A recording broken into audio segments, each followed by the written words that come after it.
Did you know whether you're opening a new location or have a new spot on staff, recruiting can be tricky? To start, you need to spread the word about job openings at your restaurant. This could be a job post on sites like Indeed, Snag a Job, ZipRecruiter, or Culinary Agent, or an open call for applicants on your restaurant's website and social media. Take some time with your job description. It needs to include the basics: responsibilities, skills needed, hours, pay range, benefits, and it needs to sell your restaurant as an attractive place to work. Tell job seekers about what makes your restaurant unique. Include your restaurant's mission statement, core values, and any other commitments you've made as a brand. Your passion and personality should come through loud and clear. A run-of-the-mill job description will probably draw run-of-the-mill candidates. Your own employees are another great tool for recruiting. In restaurants, everybody knows everybody, and with the high turnover, everyone's worked with everybody before. Your line knows the people working back of house, and they know who will fit with your culture. Same with your servers and your bar staff. Employees use personal connections to find jobs. It reduces the risk of a bad fit and allows them to work with friends. Offer an incentive for staff to recommend people. Maybe a cash bonus, a gift certificate, or a sporadic weekend off of their choosing. When it comes time to interview, remember staff are interviewing you as much as you're interviewing them. Prepare questions that give you a sense of their skills, work ethic, willingness to learn, and goals. If someone doesn't quite fit the skills you're looking for, but they're coachable, that's a lot to work with. Make sure to add 1 or 2 questions in there to suss out if they're a fit for your culture. At Darwin's Limited in Cambridge, Massachusetts, they ask every applicant, "Have you ever hugged a koala? What was it like?" Sure, it's silly, but owner Steve Darwin says it's a great gauge of personality. It also shows candidates his restaurant has character and is an interesting place to work. Make sure you leave time for the candidate to ask you questions too. Treat this like feedback you can use to improve your job post moving forward. If you're excited about the candidate, it could be worth having another staff member talk to them for 15 minutes. This gets your team involved in the hiring process, and it's a great opportunity to learn how to interview someone. Personality is important, but that doesn't mean hiring someone because they're similar to your existing staff. Look for people who could add to your team's culture. Employing people from many different backgrounds makes your business more well-rounded. Once someone accepts an offer, it's time for onboarding and training. Onboarding is the process of getting an employee trained and set up for success in their first month on the job. Some restaurants call this training. A lot needs to happen before you're hired, and here's your station, and here's your section. Create a checklist that includes essentials like reviewing and signing your employee handbook, reviewing your training manual, completing training sessions in front of house and back of house, doing a point of sale test, or shadowing a staff member. On their first day, sit down and introduce your new staff member to your restaurant's brand and history. Walk them through your mission, core values, menu philosophy, and anything else that tells your restaurant's story. Another great practice is assigning buddies. It shows new staff they've joined a restaurant with supportive culture, and it also gives them a safe place to go with concerns or questions. In your employee's first week, 30 days and 3 months on the job, be clear about your expectations for what they should have mastered and when. A 30, 60, 90 checklist is a great tool. Use it to outline what you expect staff to have learned in their 3 months on the job. Check in with your new staff member at the 30, 60, and 90-day mark to see how they're doing.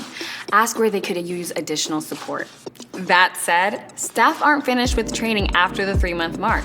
Every shift is an opportunity to learn new hospitality skills and grow their career. Set up opportunities for your staff to learn new techniques and skills. Organize a team trip to a distributor or supplier to learn about the ingredients you buy from them. Invite an expert to teach your team new techniques. Pay for an online hospitality skills course. There are a ton of food shows in the industry. Give your team the day off to check one out. Offer staff the chance to run a pre-shift meeting or a training session about something they're passionate about in food and bev. There are a lot of ways to offer skills learning, but start by asking your staff what they're interested in and what formats they like. All right, back to your new staff member.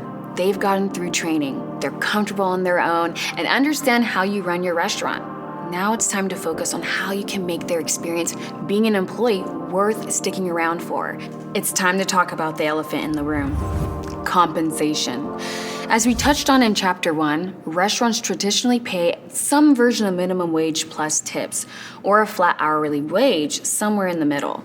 Compared to other industries, not just restaurants, in your area, would you say your pay is competitive? Is it in line with the local cost of living? Besides financial compensation, what benefits do you offer? If healthcare isn't an option, do you offer PTO and paid sick days? The purpose of employee benefits is to help your staff manage their daily lives. You're giving them stability and control, which means they'll be able to bring their full selves to work. Think about non-traditional benefits like help with commuting costs, childcare costs, or wellness programs. The cost is worth its weight in gold to keep your staff healthy and happy. There's a pretty big chance your employees' personal life will impact their professional life more than once during their time on staff at your restaurant. The pandemic has surely taught us that. Compensation and benefits are big when weighing out a job opportunity. They also convince staff to stay on long term after they've had a chance to see what you're all about. Replacing people is really expensive. One Cornell University study found that it costs about $6,000 to replace an average hourly employee. As important as pay and benefits are, workers value the intangible too. People want to work for a manager who genuinely cares about their well-being, on the job and off.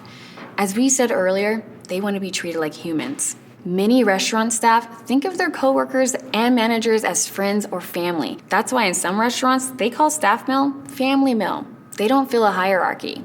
But this isn't true in every restaurant, especially ones with high turnover. Poor management will drive your staff away in droves. Remember, people don't leave companies, they leave managers. Check in regularly with your staff to see how they're doing on and off the clock. Schedule regular one-on-one meetings with your staff so problems don't fester. Listen, ask for suggestions, and let employees know their voice is heard. There are never enough hours in restaurant life, but taking the time to sit down and connect with your staff will go a long way. You spend so much effort on connecting with your guests and giving them a great experience. Same goes for your staff. If you're struggling with turnover and want the most honest feedback available, do exit interviews. An exit interview is a conversation with a staff member who is leaving your restaurant for better or for worse. If they're open to it, they'll give you the cold hard truth about what's working, what's not, and what caused them to leave. If you're having trouble finding and keeping staff, you're going to have some tough conversations with your remaining staff and yourself. Restaurants who rock at retention go above and beyond to make their staff feel supported. In the next chapter, we'll be talking to a few different restaurants who have many staff that have been with them for years. They've been able to open new locations and grow their business in spite of the curveballs.